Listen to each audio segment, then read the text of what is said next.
मैं आपको मैंने एक डॉक्यूमेंट भी शेयर किया है, उसके रिलेवेंट पैराग्राफ्स भी मैं आपको बताऊंगा। जिस तरह से भय मुक्त भ्रष्टाचार हो रहा है, आपको जान के ताज्जुब होगा कि बिल्कुल लूट मचाई है। 3,900 करोड़ 3,900 करोड़ जैसे अपना माल हो और कोई उठा ले, वो उठाया। जो क्रॉनिज्म चल रहा है, नरेंद्र मोदी जी के आशीर्वाद से, उनकी मिलीभगत से, उनकी वजह से, उनकी मैं बात आपके सामने रखना चाहता हूं। गुजरात में एक PPA, power purchase agreement, Adani के साथ, अदानी पावर मुंद्रा लिमिटेड के साथ जीओजी, जीओजी का मतलब गवर्नमेंट ऑफ गौतम नहीं, government of Gujarat, government of Gujarat ने साइन किया पीपीए। उसमें एक कंडीशन थी कि जो भी एनर्जी चार्जेस देने हैं, वो जो इंडोनेशिया से कोल आएगा, उस कोल की प्राइस तय होगी और उसके आधार पे energy charges Adani Mundra power limited को दिया जाएगा। ये पावर परचेज एग्रीमेंट साइन हुआ।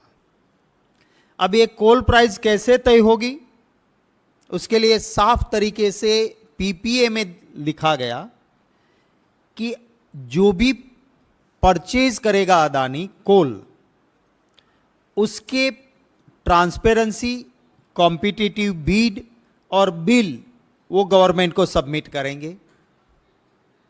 और गवर्नमेंट जो इंटरनेशनल मार्केट में प्राइस करने के लिए एक सर्किट है आर्गुस, आर्गुस के दाम और अदानी पावर मुंद्रा लिमिटेड ने परचेज किए हुए बिल दिए हैं, उनका कंपैरिजन होगा। अगर आर्गुस से कम है तो वही पैसा मिलेगा, अगर आर्गुस से ज़्यादा बिल है तो भी आर्गुस से ऊपर उसे एनर्जी चार्जेस नहीं मिलेंगे। ये साफ पीपीए था। आपको ताज्जुब होगा कि 5 साल तक अदानी पावर मुंद्रा लिमिटेड ने बिल सबमिट नहीं किए, डॉक्यूमेंट्स दिए नहीं, ट्रांसपेरेंसी की बात नहीं की, और सिलेक्टेड लोगों से मैंने अपर सर्किट में खरीद किया है, मुझे एनर्जी चार्जेस दे दो। और सरकार देती रही, करोड़ों करोड़ों रुपया देती रही, और ये भी फिर भी बाहर नहीं आता। ये जो मैंने आपको कागज दिया है वो बाहर नहीं आता। क्यों आया? कि हिडनबर्ग की रिपोर्ट आई, सुप्रीम कोर्ट में कमेटी रखने की बात आई, कुछ लोगों को पता चल गया कि अदानी को ये करोड़ों रुपए दे रहे हैं, उन्होंने आरटीआईज की, सेबी इन्वेस्टिगेट करेगी, डर लगा। फिर अधिकारी मिले कि हम तो 5 साल के से इसको लूटने देते हैं, बड़े बॉसेस के किए बिना तो हो नहीं सकता ना। जब तक मोदी जी या मुख्यमंत्री नहीं कहेंगे, कोई अधिकारी, आईएएस अधिकारी इतना रिस्क नहीं लेता, वो देते रहे थे। फिर डर लगा कि कहीं ना कहीं बात खुल गई तो कल जेल में हमें जाना पड़ेगा। तो ये खत लिखा गया। मैं आपको, जो मैंने आपको डॉक्यूमेंट दिया है, उसके पहले पन्ने के 3rd लाइन के लिए आपका अटेंशन इनवाइट करूंगा। First page, third line, bottom से ऊपर जो पैराग्राफ है। In the implementation stage above interim mechanism, it is observed that rate at which coal is being purchased by APMAUL माने Adani port Mundra limited significantly higher than the actual market, real market से काफी ऊपर आप दिखा रहे हो।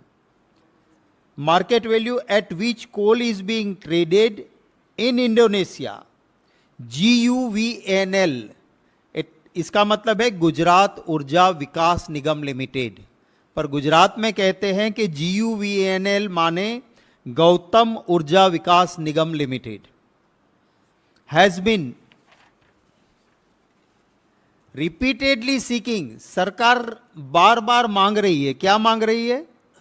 Documents, invoices, reports with regard to the reference being taken by Adani Port Mundra Limited in procurement of coal through spot market inquiry। हम बार बार मांग रहे हैं, आप दे नहीं रहे हो।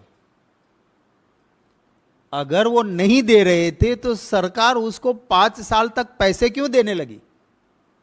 नाउ मैं आपको सिर्फ टाइम बचाने के लिए रिलेवेंट पैराग्राफ्स में, माने सेकंड पेज पे तीसरे पारा पे आप आ जाइए, सेकंड पेज के थर्ड पैराग्राफ पे यहां लिखा है, it is mention that energy charges paid admissibly by GUVNL for the period from 15th October 2018 to 31st March 2023, माने 5 साल तक, इज अराउंड 13,802, 13,802 करोड़ रुपए हमने आपको दे दिए हैं।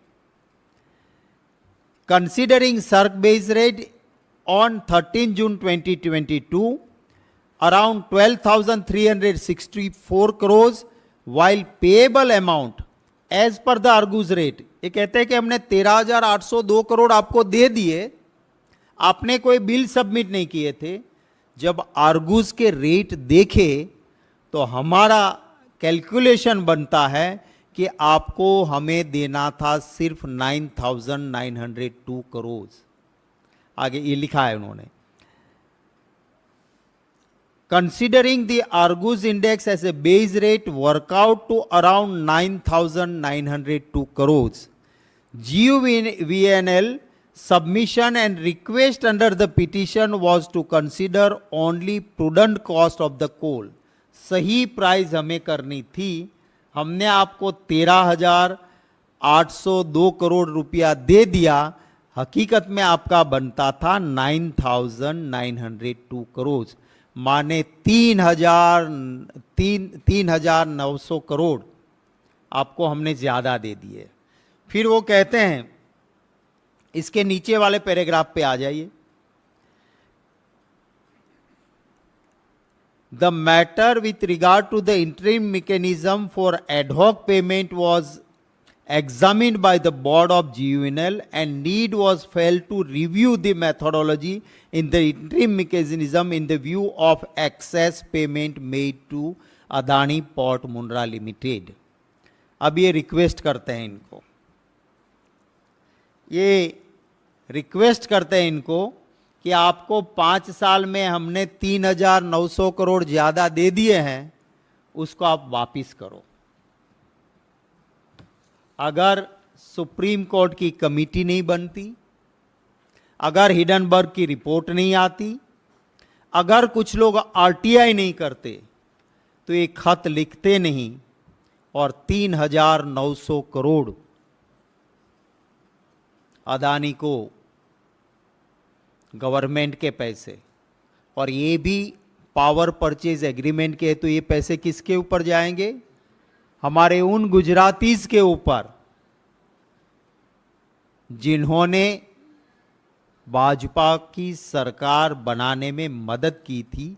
ऐसे गुजरातीज के ऊपर ये पैसे 3,900 करोड़ जा रहे हैं। हमारी मांग है कि ये और कुछ नहीं है, मनी लॉन्ड्रिंग है। इस खत को देखते हुए साफ निकलता है कि लूट है। 3,900 करोड़ की लूट, ये मनी लॉन्ड्रिंग है। और इसके लिए क्या वहां पे ईडी को नहीं जाना चाहिए? कहाँ वहां पे सीबीआई को नहीं जाना चाहिए? सेबी जो इन्वेस्टिगेट कर रही है, क्या ये सेबी के लिए भी जरूरी नहीं है कि इसको इन्वेस्टिगेट करें? हमारा दूसरा सवाल है कि कोई अधिकारी 5 साल तक उस आदमी को जिसको पावर परचेज एग्रीमेंट के तहत बिल देना था, डॉक्यूमेंट्स देना था, ट्रांसपेरेंट बिडिंग की सारी हकीकत देना था, वो नहीं देते हैं और 13,902 करोड़ रुपए उसको दिए जाते हैं, वो कोई अधिकारी तय नहीं कर सकता है। तो वो किसके कहने से दिए गए? चीफ मिनिस्टर के कहने से, प्रधानमंत्री के कहने से, या किसके कहने से दिए गए थे? उसका जवाब हम मांगते हैं। इसे साफ दिखता है कि जो पार्लियामेंट में स्लोगन चलते थे, मोदी अदानी भाई भाई, देश बेच के खाई मलाई, ये इसका सबसे बड़ा नमूना है। हम ये भी मांग करते हैं कि आपने डर के मारे एक खत तो लिख दिया, पर आज तक 3,900 करोड़ में से वापिस कितने पैसे आए और इसका इंटरेस्ट लेने में सरकार को इंटरेस्ट है या नहीं है? इस पूरे खत में कहीं नहीं लिखा है कि 3,900 करोड़ आपसे वसूल लेने हैं, 5 साल में दे दिए हैं, उसका इंटरेस्ट, उसका ब्याज इस रेट से लगेगा, वो कहीं पर नहीं लिखा है। तो इसके लिए भी जिम्मेवार कौन? ये कुछ हमारे सवाल हैं। आपके कोई प्रश्न होंगे तो उनका स्वागत है। मैं पवन भाई थोड़ा इंग्लिश में, जरूरत है इंग्लिश में बोलने की? नहीं, ठीक।